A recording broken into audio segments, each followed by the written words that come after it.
Livercast presenta Autores con Raíces, imaginación sin límites. Bienvenido al podcast de Liberletras de Libertópolis. Acércate a las ideas y al pensamiento de los escritores contemporáneos más reconocidos, de la mano de interesantes entrevistas realizadas por los conductores de los programas de Libertópolis. Hoy tenemos el gusto de conversar con el escritor Sergio Ramírez acerca del reino animal, lo que no quiere decir que no entremos a una novela que dio mucho que hablar a finales de la década de los 90. Margarita, está linda la mar, pero como se dice en este café que nos vamos a tomar hoy con Sergio Ramírez, comencemos por el principio dándole la bienvenida. Sergio, muy buenas tardes. Muchas gracias por la invitación y encantado de estar aquí contigo. Bueno, la primera pregunta, Sergio, que me surgía era con relación a, valga la redundancia, esas relaciones entre animales, incluido el hombre, llamado en alguna ocasión el animal racional. ¿No es acaso esta una paradoja, que animal vaya unido a racional? Bueno, el mismo nombre que escogí para el libro, El Reino Animal, tiene una cierta carga de ironía para recordar que todos pertenecemos, seres humanos y animales, al reino animal. Una de las primeras cosas que uno aprendía en la escuela primaria era distinguir los tres reinos de la naturaleza. Y en este reino animal quedábamos todos, ¿no? Entonces este libro quiere entrar en esta relación que para mí ha sido siempre misteriosa entre hombres y animales. Desde luego que entre hombres y animales se interpone esa cortina de silencio, de incomunicación a través de la palabra. Y esta incomunicación muchas veces se convierte en temor, ¿no? Temor frente a lo desconocido que siempre tenemos. Pero también puede ser una gran paradoja de nuestro tiempo contemporáneo, que es el temor al otro, el temor al que es diferente y que no entendemos porque verdaderamente es diferente, tiene otras costumbres, tiene otro aspecto físico, tiene otra manera de ser. Y entonces podríamos entenderlo también de esa manera. Entonces hablaríamos de un temor que podríamos tenernos todos, pues al fin todos somos diferentes, creo yo. Frente a lo desconocido, una gran riqueza. Sí, no, y nosotros mismos los humanos. No existimos dos personas que seamos iguales y claro, es esa unicidad lo que nos permite, por ejemplo, desarrollarnos cada uno a partir de nuestras metas y objetivos. Claro, la diversidad que es inherente al ser humano, esencial al ser humano ser diverso, y que en eso sí nos distinguimos de los animales, porque el ADN de los animales, la cadena del ácido ribonucleico hace que los animales se copien. Es decir, los animales de una especie son exactamente iguales. El ser humano no. El ser humano se distingue porque no hay rasgos físicos iguales más que en los hermanos gemelos del mismo óvulo, ¿no? Si no, todos somos distintos, tenemos algún rasgo diferente. Y por eso es que nos sorprende tanto encontrar parecidos físicos. Cuando vemos por la calle a alguien y dice, este es igualito a fulano. Entre los animales no hay eso. Un león africano es igual a otro león africano. No hay ninguna diferencia física. Nos diferenciamos biológicamente y también intencionalmente en el sentido de que al fin cada uno busca su felicidad y su propia identidad en la diversidad. Nosotros nos sentimos generalmente más identificados con la gente que piensa igual que nosotros, cuando pertenecemos al mismo partido, al mismo grupo ideológico, a la misma religión, al mismo color de piel. A través de esas identidades extremas se van creando los sectarismos y se van creando los grandes abismos y las grandes contradicciones. Por eso es que yo antes, al principio, hablaba del temor al otro, al que es diferente, al que no tiene mi religión, al que no tiene mi color de piel, al que no habla como yo. Entonces empiezo a tomar distancia, empiezo a desconfiar, a no entenderlo y surgen los grandes conflictos que han afligido siempre a la humanidad por esto de ser exageradamente diferentes o creer que yo no soy compatible con los demás. Detrás de todos estos conflictos, porque aún dentro de todos los grupos, llegando tal vez al más pequeño de ellos o al más cercano a uno, que se supone es nuestro grupo familiar y de amistades, vamos a encontrar siempre diferencias. No necesariamente vamos a tener una uniformidad de pensamiento.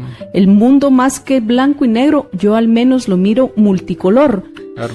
Y dentro de esas diversidades, precisamente nos enriquecemos a partir del diálogo, el conocer y el preguntarnos.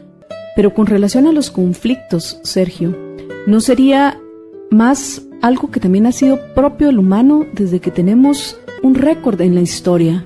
Vámonos a la misma Ilíada, la lucha por el poder, porque en la Ilíada pretenden vender la idea de que era un intentar recuperar el honor de Menelao, a quien le habían robado su esposa, que era Helena, pero detrás había una ambición de poder y había una ambición de riquezas. No es al fin la causa de tantos conflictos que se han vivido a lo largo de la historia humana, no hoy, sino de siempre. Sí, las relaciones de poder, las ambiciones de conquista, la ambición de un grupo de seres humanos de dominar y someter a los otros.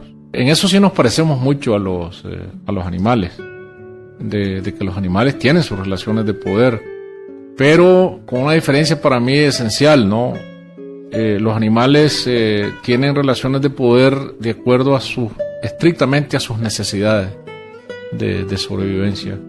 Es decir, un león caza a un ciervo porque tiene que comer, pero no porque odia al ciervo, ni porque quiere enriquecerse a costillas del ciervo. Simplemente mata porque tiene que comer, pero no mata por ser más gordo, no mata por comer más que los otros.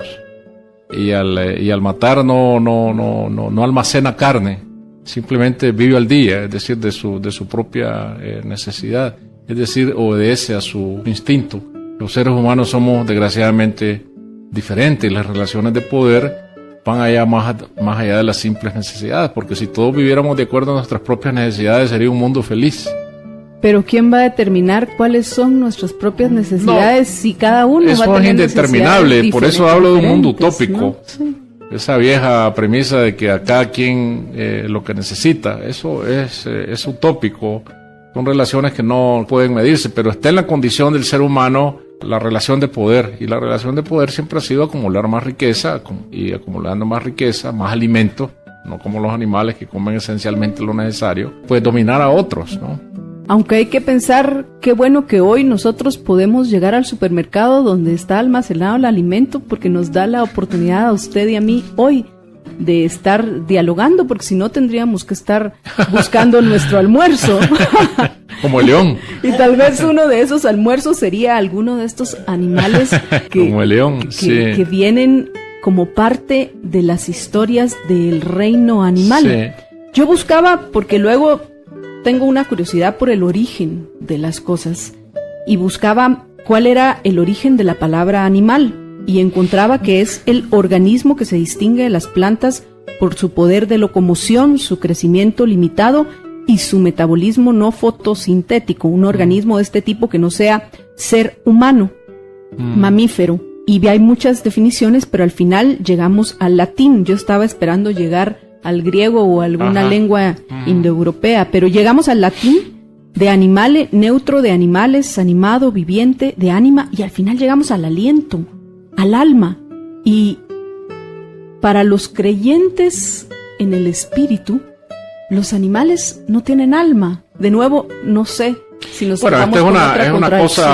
es una cosa si se quiere semántica, ¿no? Porque la palabra, efectivamente la palabra ánima significa lo que está animado, lo que tiene el soplo divino de la animación, ¿sí? A lo que el Creador le dio movimiento al hombre como animal, ¿no? Animal racional después, ¿no? Pero nos bajamos del árbol, ¿no? Bajamos del árbol y algunos dicen que empezamos a caminar por un defecto físico que nos obligó a ponernos de pie. Esa es una de las teorías, ¿no? Y luego vino el primate, que no era racional, hasta que vino el cromañón, que sí ya tenía avisos de razón. Entonces, de este árbol común de lo animado, viene el animal racional y el animal irracional, pero todo está cubierto por este soplo divino del ánima, de donde viene alma. Entonces aquí la discusión sería si los animales sienten o el dolor es solamente parte de su naturaleza orgánica, o el dolor es parte de este ánimo del ánima, del alma. Pero eso ya es puro San Agustín, ¿no? Y al final, pues yo creería que es apego. Yo sí creo que los animales llegan a tener apego con el ser humano, pero ahora quisiera regresar a la que se supone es la principal razón que nos tiene hoy en este conversatorio, que es la presentación de una de sus más recientes obras, El reino animal. Don Sergio, ¿puedo referirme a usted al pensar precisamente en este libro como una especie de Esopo centroamericano? Entrañan sus fábulas, estoy segura de que ya le han hecho esta pregunta, ¿entrañan sus fábulas cuento alguna lección intencional de parte del autor o queda a criterio del lector? Yo no me gustan las moralejas explícitas. Escribir un cuento para que el lector necesariamente desprenda una lección moral, una moraleja, porque eso me parece pie forzado, ¿no? Yo creo que uno tiene que plantearle al lector preguntas y dejar que el lector dé las respuestas, ¿no? Y si encuentra una lección o no la encuentra, eso es asunto de la susceptibilidad de cada lectura. Este libro lo que trata de develar es este misterio que hablábamos antes con mucha curiosidad y tratar de explorar desde la perspectiva literaria cómo es esta relación entre seres humanos y animales y en cuánto nos parecemos. Hay, por ejemplo, ahí el cuento de un individuo que muy mujeriego en su vida, que llega ya a su edad ya viejo, sin dinero, lo acoge un sobrino que es dentista y él comienza en las noches como guardián a distraerse haciendo llamadas a estos hotlines, estos teléfonos pornográficos, ¿no? Habiendo sido en su vida un gran Don Juan, lo único que puede hacer son estas llamadas por teléfono. Y entonces yo voy comparando en el cuento a este hombre con el león, porque en la vida del león, el león que es muy agresivo sexualmente, ¿no? El león lleva una manada de 10, 12 leonas. Y dicen que es consigo. Mantenido por las leonas. Sí, también. Es el rey de la selva, ¿no? Precisamente por eso. Como muchos machistas se creen los reyes de la creación, ¿no? Entonces él va acompañado cuando es joven, ¿no? Pero a medida que va envejeciendo, se va convirtiendo en un estorbo. Y al final el león ya decrépito se va quedando atrás de la manada, que eso es lo terrible, ¿no? No puede manejarse al paso de la manada, la velocidad elástica que el león tiene, y no puede y nadie lo espera. Se va quedando atrás, y en la medida que se va quedando atrás, va siendo seguido por las hienas, que empiezan a lanzarse sobre él, a tirarle mordisco y él no puede defenderse. Y la manada va lejos y no se vuelve. Esto es una ley de la naturaleza que se repite en los seres humanos. ¿Cuántas personas decrépitas, viejas, vemos que a nadie le vuelve a hacer caso, ni su propia familia, ¿no? Y se van convirtiendo ya en un verdadero estorbo. Estos son los paralelos que yo quiero explorar en este libro, en qué nos parecemos a los animales en nuestra conducta individual y social. Y como lectora puedo agregar algo. Por favor. Sergio, yo pensaba, me quedé con la referencia de tantas hipótesis de cómo es que hemos evolucionado. A mí, de las hipótesis, la que, independientemente de si es o no la más creíble, la que más me gusta, es aquella, o la que más me agrada, a la que más apelo, es aquella que dice que un día se le ocurrió a alguno levantarse para ver qué había más allá. Eso es más bonito que haber sido por un defecto, ¿no? Así es. Físico. Entonces comenzamos a darnos cuenta de esa forma que la visión de largo plazo, el deseo de ver más allá de mi nariz, me puede significar un gran avance y una gran evolución. Y junto con eso, otear en la distancia, ver qué hay en la distancia y también tratar de descubrir el misterio, que es lo que le pasaba al hombre primitivo cuando llegaba la noche, que se aterraba frente a la oscuridad y encontraba, lo que encontraba era, en la oscuridad a sus preguntas era el temor, el miedo a lo desconocido. Y esto tiene mucho que ver con la invención de la imaginación. El hombre el ser humano comienza a imaginar cuando desconoce. Y desconocemos tanto más de lo que conocemos. Y la imaginación nace de dos cosas muy precisas: la necesidad y el temor. Son dos puntales muy importantes de la imaginación: el temor frente a lo desconocido y la necesidad. Todas las historias que ahora mencionabas a Homero en la Ilíada, todas las historias de la Odisea vienen del temor frente a lo desconocido. Sí, esas rocas frente a las cuales se estrellan los barcos se vuelven deidades maléficas, Escila, Caribdis, las sirenas que llaman con sus cantos, son los peligros de la navegación frente a lo desconocido. Ese es el reto del misterio. El conocido viaje heroico de regreso de Ulises, Odiseo. Que es el gran mentiroso, además, porque es el gran mentiroso la literatura. Es lo que no vive, lo inventa, que es lo que hace el escritor siempre, ¿no? Y esto dicho por un reconocido escritor, sí. Sergio. Bueno, yo soy un mentiroso profesional en la literatura, traté de no serlo en la política, que eso es otra cosa, ¿no? Pero el escritor es un mentiroso profesional y tiene que mentir bien para que le crean. Tiene que tener una gran imaginación. Credibilidad como mentiroso, sí. Entonces, regresando al cuento de León, sí. Y no buscando una moraleja, pero sí aprendiendo de él, diríamos, bueno, al fin más vale prevenir que lamentar, así que hoy hago mis ahorros para cuando yo me retire. La gran tragedia de los tiempos modernos es esa gente que va envejeciendo y se va quedando frente a la circunstancia de que una vez que ya no pueda trabajar más, ¿no? Si no tiene pensión de retiro, si no tiene nada, entra en una etapa terrible de su vida, ¿no? Sin ningún respaldo, sin ningún ahorro de que echar mano, sin ninguna pensión de la seguridad social. Esa es la peor de las situaciones que puede haber, ¿no? Por eso hay que regresar, creería yo, algunas de las lecciones aprendidas antes de 1880, en el 1880 de Otto von Bismarck, del Estado benefactor, y es que más vale prevenir que lamentar, y mejor prevengo yo, porque si espero que los otros prevengan por mí, me llevaría el río. Sí. Una capacidad que no tienen los animales que viven el día a día, como tantos que describen que en el reino precisamente, animal. No, la hormiga no. Es cierto, la hormiga es tiene muy previsora. Toda la razón. O sea, de ahí viene la fábula de la hormiga y la cigarra, ¿no? Que la hormiga se prepara para el invierno, va acumulando sus alimentos, sabe que va a venir el invierno y que no va a haber que comer, entonces va guardando todo. Y la cigarra no, la cigarra se pasa cantando. Pero yo siempre he visto esta fábula de la hormiga y la cigarra como una agresión en contra de la cigarra, que son los que cantan, ¿no? Somos los que cantamos, ¿no? Y siempre se ha creído que el que canta, el que escribe música, el que escribe literatura son ociosos, que no contribuyen a la sociedad, que no contribuyen que no trabajan, pues como si escribir no fuera trabajo. Entonces yo siempre he visto con desconfianza esta fábula de la cigarra que se pasa cantando mientras son otros los que se preparan para el invierno. Pero yo creería que el escritor es una hormiga también, porque escribir, estoy de acuerdo con don Sergio, es doloroso. Yo apenas publico una columna a la semana, y lo que eso representa es luego un reto, a veces no tanto en dejar ir las primeras palabras, sino en luego reflexionar sobre lo que uno ha escrito, que implica una parte de edición. Así que si alguien trabaja, es aquel que está dedicado a construir realmente una obra. Realmente, ¿no?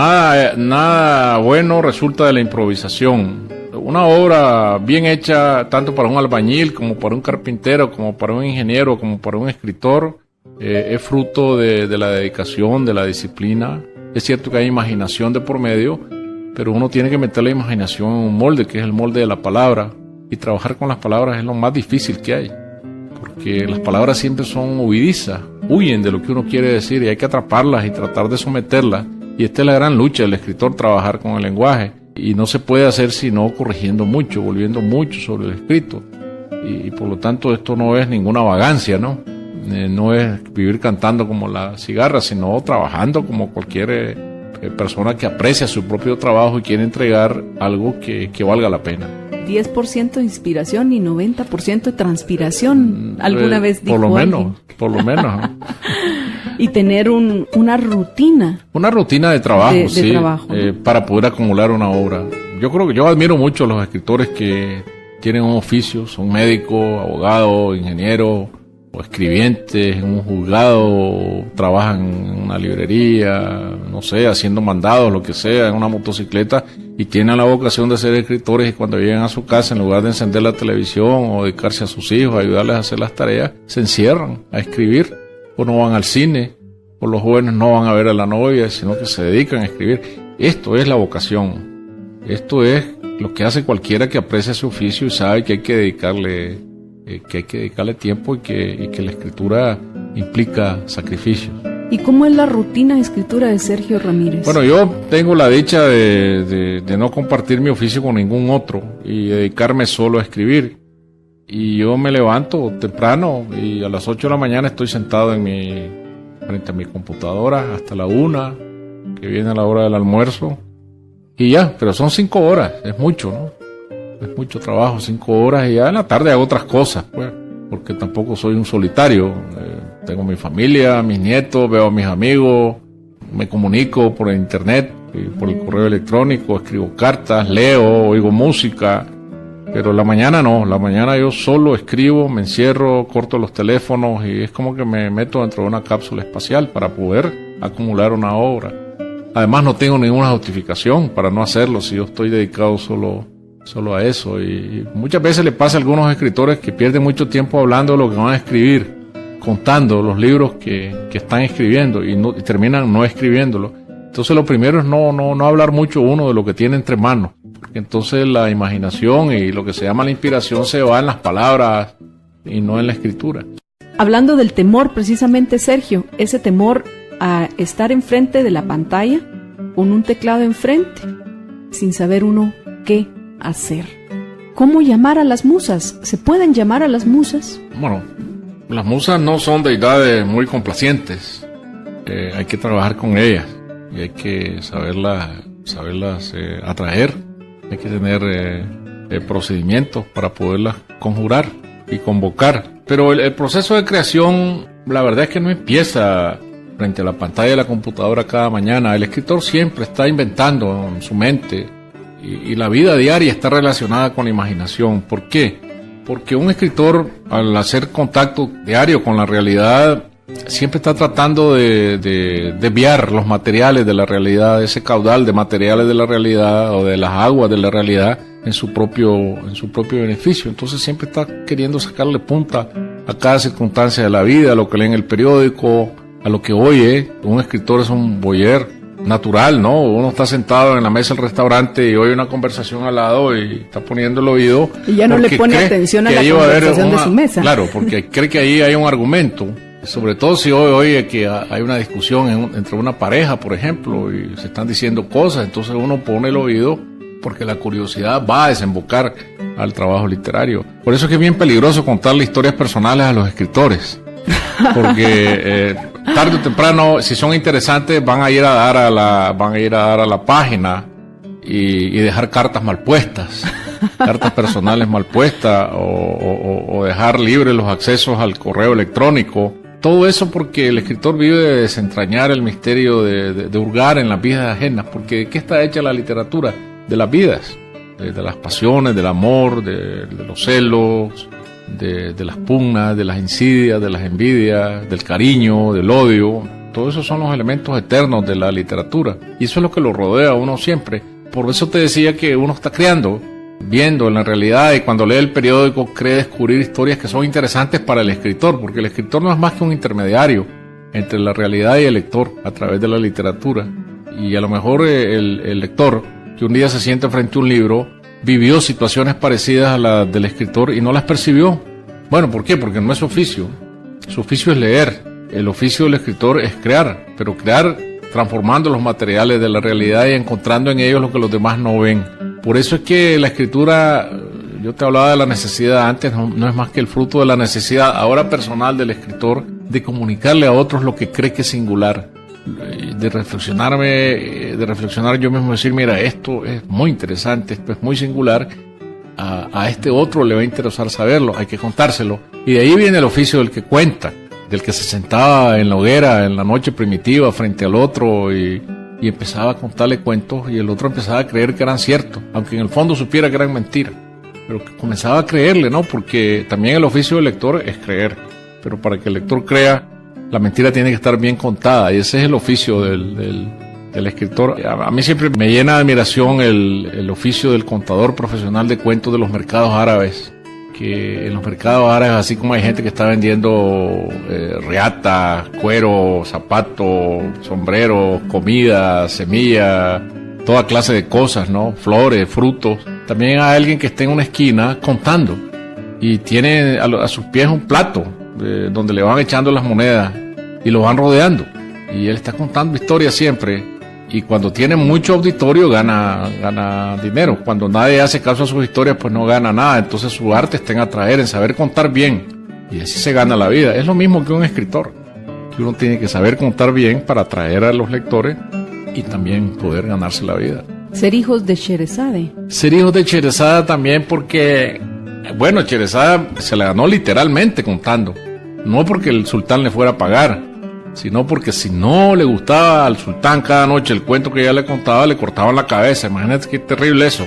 Estar con la amenaza de una espada sobre la nuca, que si no sos un buen cuentista y si no le interesa al lector, que en este caso es el sultán, lo que yo estoy contando, me pueden cortar la cabeza. No solo es que me voy a morir de hambre, me van a cortar la cabeza porque no soy buen contador de cuentos. Y esta mujer es tan buena contadora de cuentos que a lo largo de 1001 noches sobrevive al sultán y lo cambia. Cambia la vida del sultán, pero ¿qué es lo que cambia la vida del sultán? La buena literatura. Maravilloso. Es lo que lo hace distinto, sí. Yo por eso sí me confieso, sin ninguna duda, una viciosa lectora. Ojalá el único vicio fuera la droga de la lectura, ¿no? Sergio, ¿alguna anécdota interesante de esas de que estoy comiendo y disfrutando con la familia y de repente están hablando cosas muy interesantes en mi mesa, pero a mí me llamó más la atención la charla del vecino? Siempre me pasa. Y yo tengo buen oído. A mi mujer le consta eso. Tengo buen oído, entonces, y además puedo neutralizar lo que estoy haciendo enfrente. Tengo esa capacidad y poner el oído lejano a lo que está ocurriendo al lado, ¿no? Por esa curiosidad innata que tiene el escritor.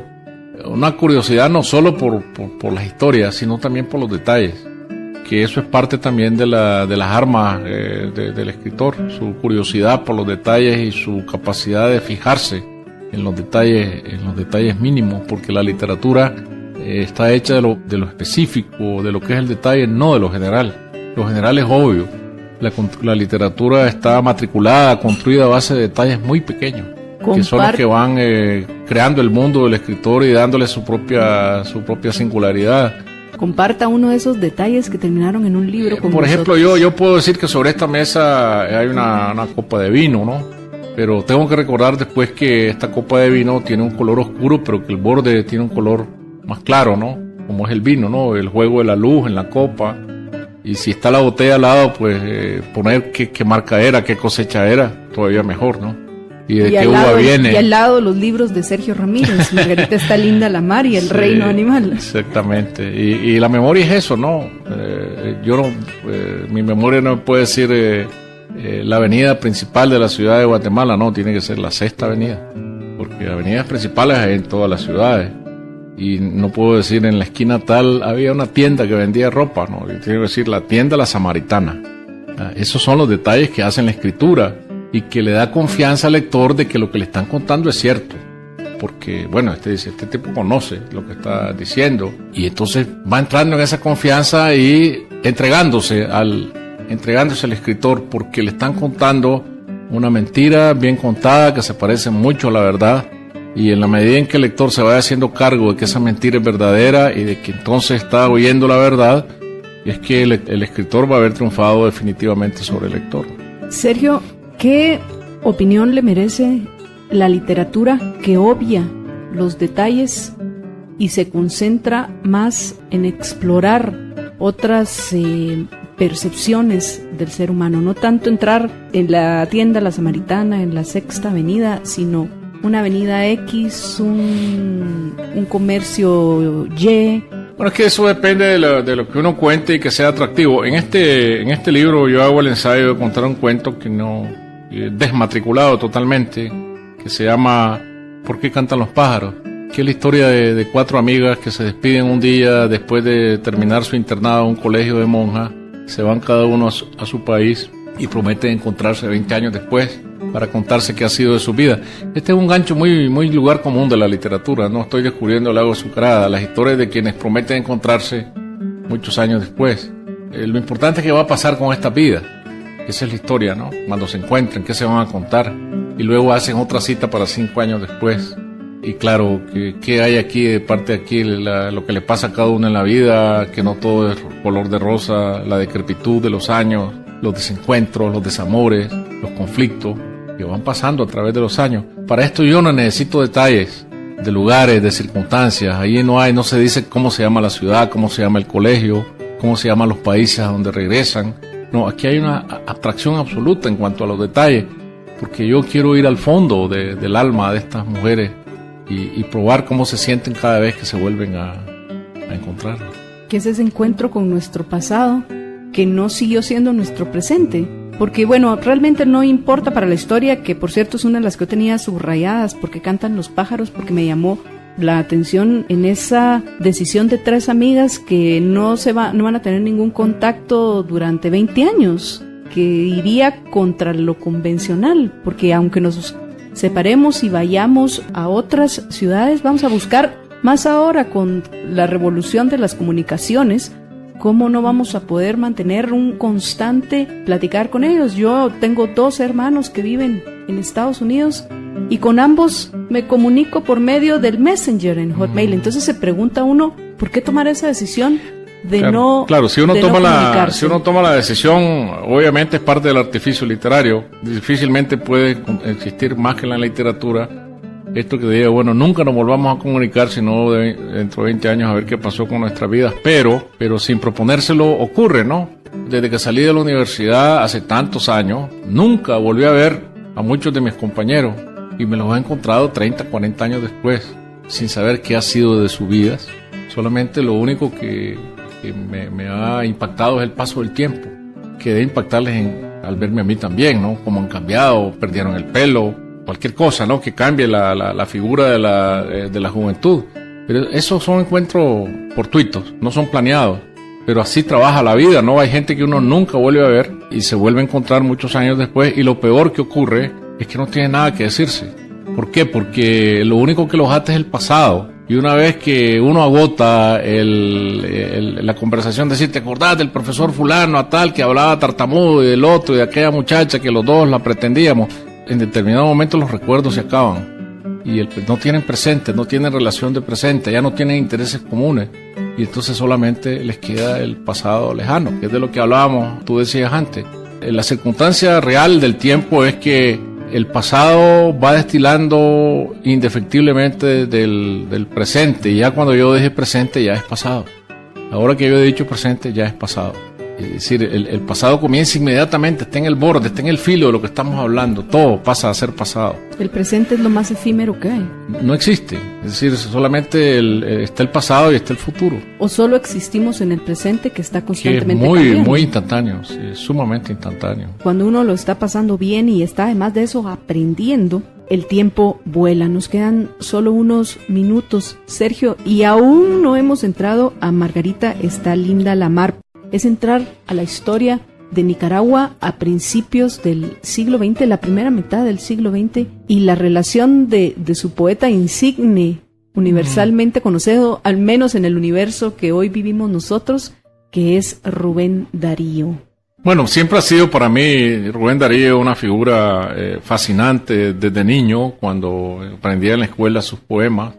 Su nombre estaba por todas partes, estaban los billetes de banco en la denominación más alta, las escuelas llevaban su nombre, los monumentos, en los cuadernos escolares estaba su efigie en la tapa, y me fue dominando esta curiosidad por esta figura de saber quién era, y es lo que he hecho, ¿no? Ir a adentrarme en la vida de Rubén Darío como un ser humano, sus debilidades, sus pasiones, sus miedos, todo lo que es el Rubén Darío profundo, ¿no? Y que lo exploré por primera vez en Margarita está linda la mar, cuando regresa en triunfo a Nicaragua en 1907, pocos años después, cuando regresa a morir, ya en soledad, muy joven todavía, antes de cumplir los 50 años. Paralelo a la conspiración para matar al viejo dictador Anastasio Somoza, fundador de la dinastía, y el vínculo entre ambos es la esposa de Somoza, Salvadora de Baile, que es hija de un íntimo amigo de Darío, el sabio de Baile, un médico graduado en la Sorbona. Este es el Darío de Margarita está linda la mar, que vuelve a aparecer como personaje mío en mi última novela, 1001 muertes, que es el Darío en Palma de Mallorca, pasando temporadas en Palma de Mallorca, y ese es otro Darío, pero es siempre mi mismo personaje. Y en Margarita está linda la mar nos encontramos con un Darío no mitificado, sino el Darío humano con sus debilidades, que en algún caso, imagino, Sergio, debe de haber sido, por sus exégetas, debe haber sido criticada esa presentación de alguna gente de Nicaragua, muy poca gente, no le gusta que digan que Rubén Darío era alcohólico. Pero bueno, la verdad es que Rubén Darío era un alcohólico. Lo importante es saber por qué, ¿no? Y es lo que yo trato de penetrar en estas dos novelas, en Margarita y en Mil y una muerte. La soledad, el abandono, un niño desamparado, de un matrimonio, hijo de un matrimonio de conveniencia que se separó rápidamente, nunca supo quién era su padre, le decía tío a su padre, que era un tendero de León. La madre se fue con un amante para Honduras, quedó en manos de unos tíos abuelos. Él creció con mucho miedo, con muchos temores, inseguridades y empezó a beber muy joven, ¿no?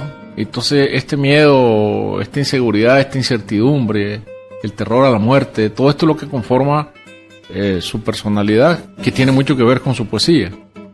Sí, porque la vida de una persona tiene que ver mucho con lo que escribe. Entonces en esta otra novela, Mil y una muerte, yo lo que relato es una gran borrachera de Rubén Darío en Palma en Mallorca. Es uno de los grandes episodios de su vida de alcohólico, lo cual no le impedía ser un gran trabajador, porque Rubén Darío se ganaba la vida escribiendo para el diario La Nación de Buenos Aires, que era un gran periódico entonces, de los más importantes de la lengua, ¿no? Y bueno, si él no mandaba sus crónicas a La Nación, no comía, le pasaba lo del contador de cuentos de los zocos árabes, ¿no? Y cada vez se descubren más y más escritos, artículos de Rubén Darío hasta llenar tomos. Quiere decir que trabajaba mucho, no solo bebía. No era ningún diletante. Era una hormiga que trabajaba. Sí, y Arturo Ambrovi, un escritor salvadoreño que visitó a Darío en 1907, viniendo de Oriente, de un viaje al Japón, cuenta que estaba escribiendo Darío el coloquio de los centauros, uno de sus poemas más complejos, ¿no? Basado en la mitología griega, y que sobre el escritorio tenía una serie de libros sacados de la Biblioteca Nacional en París que tenían que ver con el tema. 4, 5, 6, 7, 8 libros que él estaba consultando para escribir, es decir, no estaba improvisando, no era ningún improvisador, era un verdadero trabajador, porque cualquiera piensa que alguien que menciona a los centauros, a Quirón, etcétera, lo está sacando de su memoria. Y no se pone a pensar de que esto es el fruto de una disciplina de investigación, porque un buen escritor lo primero que hace es investigar su tema y no dejarse llevar ni siquiera por el recuerdo, ¿no? Sergio, Javier Sancho, en su crítica que salió publicada en El País, menciona el tema de la alondra. ¿Por qué imaginar a la alondra como el primer ser vivo existente antes que la tierra misma? Y ya que regresamos a los griegos, ¿sería esa una metáfora que representa al arjé, al principio, al origen del todo? Pero más que eso, Aristófanes en las aves habla de la alondra en estos términos, pero lo que dice que cuando el mundo se creó, la tierra aún no existía. Y entonces la alondra, por la fuerza de la necesidad, como no había tierra para enterrar a nadie, por la fuerza de la necesidad enterró a su padre en su cabeza, en su propia cabeza. Esto es una gran metáfora de la literatura y de la vida, ¿no? En primer lugar, porque todos llevamos a nuestro padre enterrado en nuestra cabeza, o nuestra madre, ¿no? Pero siempre llevamos a nuestro padre eso de nuestros ancestros, ¿no? Nuestros ancestros están enterrados en nuestra cabeza, sea el país, sea el padre biológico, sean los abuelos distantes, pero el país siempre está enterrado en la cabeza de uno. Su primer escenario, su escenario fundamental es la patria o la matria, ¿no? Lo que viene de la del padre o lo que viene de la madre. En inglés se dice motherland, es la tierra de la madre, o se dice fatherland, es la tierra del padre. Y eso es lo que significa patria. Entonces uno entierra la tierra del padre, la tierra de la madre en su cabeza, y eso es el fundamento de la tradición, es lo que vamos a hacer después. De ahí viene toda la literatura. Bueno, en el caso de los griegos era marcado porque no había peor castigo que se le podía imponer a alguien que el ostracismo. Sin embargo, hoy en el siglo XX... destierro, sí. Así es. Quitarle la tierra a alguien, desterrarlo, sin embargo, sí. Hoy miramos que en el siglo XXI las cosas cambian. Están empezando a caer las fronteras y hay una causa más fuerte que es la búsqueda de la felicidad de cada uno, porque estamos viviendo yo creo que nunca hemos dejado de emigrar. Sí, pero fíjate que nadie, es decir, es una idea muy romántica generalizar el hecho de que la gente migra porque le gusta viajar. No, emigra por necesidad. Sí, exactamente. Emigra porque no encuentra los medios de vida en su lugar y se va con mucho dolor. El que se va con dolor. Deja lo suyo. Ahora han inventado incluso esto de la industria de la nostalgia, que es venderle a los salvadoreños, guatemaltecos, nicaragüenses que viven lejos, las cosas que tendrían en su país, las comidas, la ropa, las medicinas incluso, ¿no? Que tendrían en su propio país, se las van a vender lejos. Esto es lo que se llama la industria de la nostalgia. Pero el exilio representa un desarraigo, el destierro, por eso te decía antes, desterrar es quitarle la tierra a alguien, quitarle sus raíces, ponerlo lejos. Y es una de las cosas más dolorosas que le puede ocurrir a alguien. Esto es hoy un fenómeno masivo. Hay tantos desterrados que los Estados Unidos está levantando este enorme muro para impedir que los desterrados dejen su tierra y se pasen a esa otra tierra que nunca llega a ser suya, ¿no? Tal vez de sus hijos, pero no de los que se van, porque este es la mecánica de todo destierro. Pero el destierro en términos sociales es un fenómeno masivo. La literatura lo que tiene que ir a ver es a los individuos. Estoy de acuerdo. Sí, la vida debe ver a los individuos. Exactamente, al ser humano individualmente. ¿Qué es lo que le pasa a un desterrado en su corazón, en su alma, en su relación inmediata? Los fenómenos masivos son para los extras de las películas. Se nos acabó el tiempo, Sergio, pero realmente ha sido un gusto. Muchísimas gracias a todos. Muchas gracias. Gracias a ustedes. Gracias por la invitación. Y espero que queden convidados a regresar. Y en esa oportunidad convencemos a don Sergio que también se tome su copa de vino. Libercast presentó Autores con Raíces, Imaginación sin Límites. Una producción de Libertópolis. Recuerden que si quieren conocer más de nuestros programas, seguirnos en las diferentes redes sociales, o si quieren ver nuestros programas y conocer a nuestros conductores e invitados, pueden ingresar en www.libertopolis.com. Recuerda suscribirte y dejarnos 5 estrellas para que continuemos trabajando en producir más podcasts de tu interés. Libertópolis, ideas con valor.